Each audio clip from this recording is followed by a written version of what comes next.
Have you ever stopped to wonder why we celebrate New Year's on January 1st? It's fascinating how across the globe we all ring in the new year, yet the dates and traditions vary widely. From the fireworks in Sydney to the water festival in Thailand, each culture has its unique spin. But why do Western societies celebrate on January 1st? What's the history behind this date?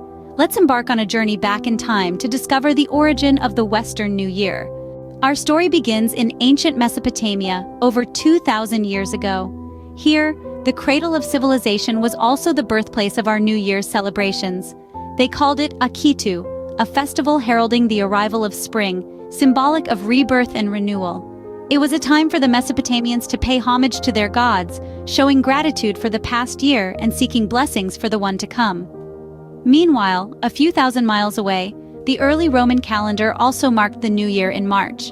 Just like the Mesopotamians, the Romans associated the New Year with the arrival of spring, a time of reawakening and fresh beginnings. These ancient civilizations, in their wisdom, aligned their cycles of time with the natural world, celebrating the New Year when life itself seemed to be starting anew with the spring. But if the New Year was celebrated in spring, how did it move to January? Scene script: enter the Roman Empire, a civilization that would leave an indelible mark on the Western world.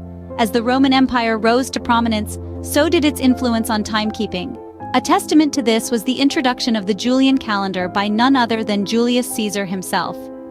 In the year 46 before the Common Era, Caesar, in consultation with the Alexandrian astronomer Sosigenes, decided that a calendar revamp was in order. The lunar calendar that Romans had been using was simply not cutting it, and a new solar-based calendar was introduced. This calendar, named after Caesar, was more accurate and better aligned with the seasons. But Caesar didn't stop there.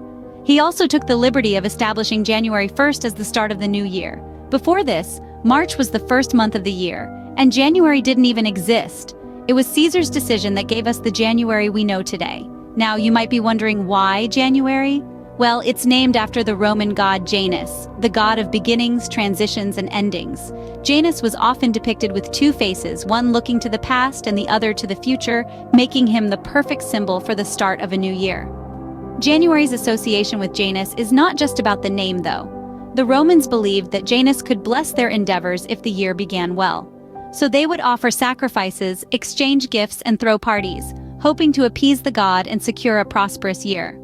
Over time, these practices became ingrained in Roman culture, and January 1st became widely accepted as the start of the new year. This tradition was so strong that even as empires fell and new ones rose, January 1st remained the New Year's Day for many. As we journey into the Middle Ages, the plot thickens. During this period, a new wave of thinking emerged, one that sought to tie the start of the new year to dates of religious significance. Christian leaders of the Middle Ages attempted to shift the new year away from the secular January 1st. Christmas, the celebration of Christ's birth, seemed a fitting alternative. Others proposed March 25th, a date associated with the Annunciation of the Virgin Mary. The idea was to infuse the new year with religious reverence, to make it not just a time of revelry, but a time of spiritual renewal. The intention was noble, but it led to widespread confusion. Imagine a world where your New Year's Day might be your neighbor's mid-March. The Middle Ages were a time of flux, not just for the new year, but for the calendar as a whole. Different regions, influenced by varying religious and political forces, adopted different New Year's dates. The result was a calendar in chaos. In some areas, the new year began at Christmas. In others, it was celebrated at the end of March. Still, in some parts, January 1st held its ground. This period was marked by a lack of standardization, a lack of unity. It was a time when the new year was not a shared global moment, but a localized and often disputed event. The concept of the new year, instead of bringing people together, was driving them apart. The Middle Ages ended, but the confusion over the new year did not. The 16th century arrived with the calendar still in disarray. It seemed the new year, once a time of universal celebration, had lost its way. The once globally recognized January 1st was now scattered across the calendar, its significance diluted by religious and regional differences. With the new year scattered across the calendar, it seemed January 1st might lose its place, but then came a turning point. The year was 1582, a year that would finally cement January 1st as the new year. As the Middle Ages drew to a close, Pope Gregory XIII set out to reform the Julian calendar. which had been in use since the days of Julius Caesar.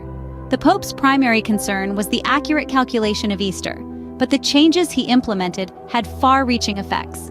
In October of that year, the Gregorian calendar was introduced. This new calendar not only adjusted the calculation of leap years, but also restored January 1st as New Year's Day.